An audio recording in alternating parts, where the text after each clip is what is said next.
জনাব তারেক রহমান, যিনি রাজনীতির কারণে শুধুমাত্র রাজনীতিবিদ হওয়ার কারণে এই বাংলাদেশ তাকে ছাড়তে হয়েছে, তাকে নির্বাসিত হয়েছে, তার মার কাছ থেকে তাকে দূরে থাকতে হয়েছে, তার ভাইকে হারাতে হয়েছে, একটা দীর্ঘ সময় ধরে আরেকটা রাষ্ট্রে আবদ্ধ অবস্থায় থেকে এই দেশ থেকে দূরে থেকে এই দেশ নিয়ে সে স্বপ্ন দেখেছে।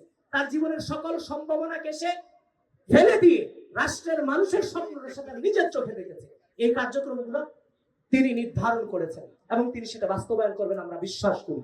বাংলাদেশ জাতীয়তাবাদী দল বিএনপি তার 31 দফার আন্ডারে যে পলিসি নিয়ে এসেছে আমাদের সামনে, যে সংস্কারগুলোর কথা আপনারা ইতিমধ্যে দেখেছেন, রিপোর্ট করেছেন, কিংবা সরকার অন্তর্বর্তীকালীন সরকার যে সংস্কারগুলো করেছে সেগুলো কিন্তু কোনটাই বিএনপি 2023 সালে যে 31 দফা ঘোষণা করেছিল সেটার কোনটারই বাইরে এই সংস্কারগুলো ছিল। এই সংস্কার প্রস্তাবনা আমরাই আগে দিয়েছি। কোকো ও শিয়া বাটারের ইউনিক কম্বিনেশনে তৈরি Natura expert care body lotion স্কিনের ড্যামেজ হিল করে, ত্বক রাখে সফট ও ময়েশ্চারাইজ। লুকিয়ে আর কতদিন, বাই বাই ড্যামেজ স্কিন। রাষ্ট্রের স্থিতিশীলতার জন্য ঠিক একই ভাবে ডেভেলপমেন্টের ক্ষেত্রে যেমন দেখেন শিক্ষা, আমরা যে সংস্কৃতির মধ্য দিয়ে বেড়ে উঠেছি আমরা অনেক কিছু পাইনি এবং একটি অস্বচ্ছ শিক্ষা ব্যবস্থার মধ্য দিয়ে আমরা বেড়ে উঠেছি।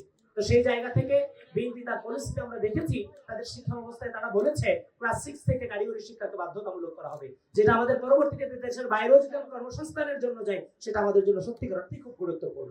ক্লাস 6 থেকে যেমন ভাবে কারিগরি শিক্ষাকে বাধ্যতামূলক করা হবে, ঠিক একইভাবে ক্লাস 6 থেকে তৃতীয় ভাষাকে, বাংলা ইংরেজির পাশাপাশি তৃতীয় একটি ভাষাকে তার জন্য বাধ্যতামূলক করা হবে, যেখানে আমরা অনার্স পাস শেষ করে তৃতীয় ভাষা শিখে দেশের বাইরে যাওয়ার চেষ্টা করি। তো সুতরাং এই শিক্ষা ব্যবস্থায় তৃতীয় ভাষাকে বাধ্যতামূলক করা হবে। একইভাবে ক্লাস 4 থেকে ক্রীড়াকে, খেলাধুলাকে বাধ্যতামূলক করা হচ্ছে প্রতিটি শিক্ষার্থীর জন্য। তাকে বাধ্যতামূলকভাবে একটা খেলা খেলতেই হবে। তার মানে এটা আনুষ্ঠানিকভাবে বাংলা, ইংরেজি, আমরা অঙ্ক এভাবে যেমনভাবে একটা চ্যাপ্টার ধরতাম, আমরা সামনের নতুন বাংলাদেশে ক্রীড়া কিংবা খেলাধুলাকে একটা চ্যাপ্টার ধরে নিতে পারতেছি। এবং শুধুমাত্র ক্রীড়াকে বাধ্যতামূলক করা হচ্ছে না, পরবর্তীতে তাদের পলিসিতে তারা ঘোষণা করেছে ক্রীড়াকে পেশা হিসেবে মর্যাদা দান করা হবে এবং গোটা বাংলাদেশে আপনার হচ্ছে যে ইনডোর হচ্ছে যে সুবিধা সম্পন্ন স্পোর্টস ভিলেজ তৈরি করা হবে 64 জেলায়। তো সুতরাং খেলাধুলাকে যেভাবে নরমালাইজেশন করে নিয়ে আসা হচ্ছে এবং বাধ্যতামূলক করা হচ্ছে, সুতরাং এটা খুব দরকার ছিল।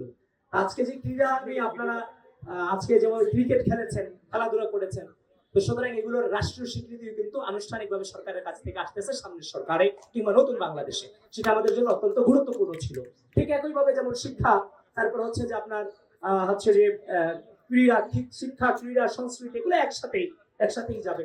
তাছাড়াও হচ্ছে যে আপনার আমাদের যে সমাজের যে বৈষম্যগুলো আছে সেই বৈষম্যগুলোকে দূরীভূত করার জন্য কেউ খাচ্ছে না। এই বিশ্ববিদ্যালয়ের মাটিতে দাঁড়িয়ে বক্তৃতা দিচ্ছি, এই দেখেন এই বিশ্ববিদ্যালয়ের আশেপাশে কত মানুষ আপনার হচ্ছে ঘরহারা অবস্থায় কিংবা হচ্ছে বিশ্ববিদ্যালয়ের আশেপাশে ঘুমাচ্ছে, রাস্তায় ঘুমাচ্ছে, একবেলা খাচ্ছে, দ্বিতীয় বেলায় খাবার নাই, তৃতীয় বেলায় খাবার নাই, আবার পরের দিন খাবার পাবে কিনা তার নিশ্চয়তা নাই।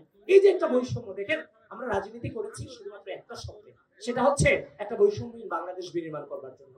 সুতরাং আমরা চাই মানুষ খাদ্যের অধিকারটা রাষ্ট্রের কাছ থেকে পায়, আমরা চাই মানুষ তার আবাসনের যে ব্যবস্থাটা সেটা রাষ্ট্রের কাছ থেকে পায়। যার ফলশ্রুতিতে বিএনপি কিন্তু তার পলিসিতে ফ্যামিলি কার্ড নিয়ে এসেছে, যে ফ্যামিলি কার্ডটা শুধুমাত্র রাষ্ট্রের পক্ষ থেকে একটা শ্রেণীকে দেওয়া হবে না, রাষ্ট্রের প্রতিটি স্তরে এই ফ্যামিলি কার্ড দেওয়া হবে।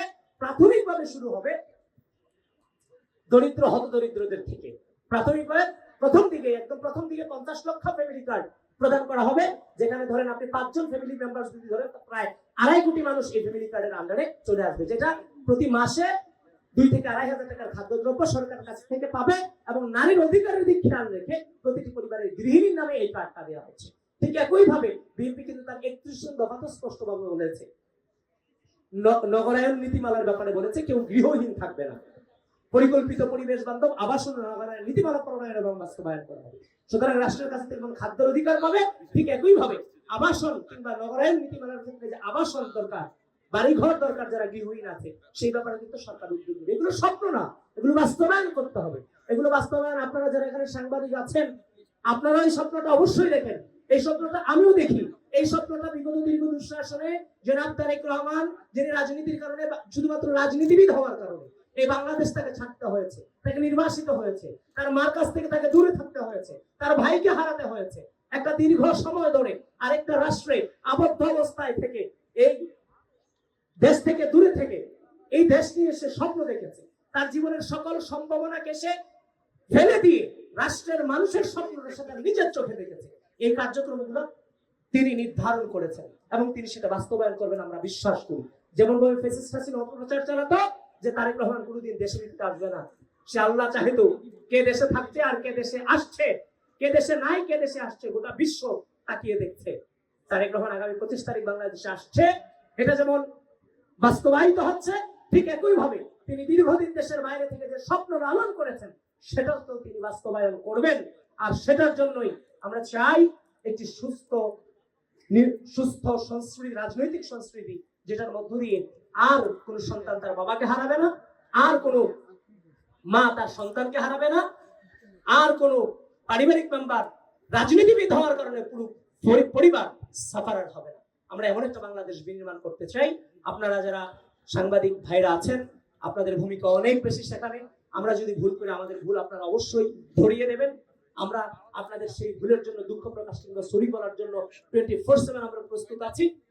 ঠিক একই ভাবে আপনারাও একটু আমাদেরকে হচ্ছে যে আমরাও তো আপনাদের কাছে এক প্রকার আমানত, আমাদের উপর যেন জুলুম না হয়ে যায়, কোনো ভুল রিপোর্টের কারণে আমাদের উপর যেন জুলুম না হয়ে যায়, এই জিনিসটা তো আপনারা একটু খেয়াল রাখবেন। যারা এই ধরনের অপপ্রচার চালাতে চায় এগুলোকে আপনারা রুখে দেবেন।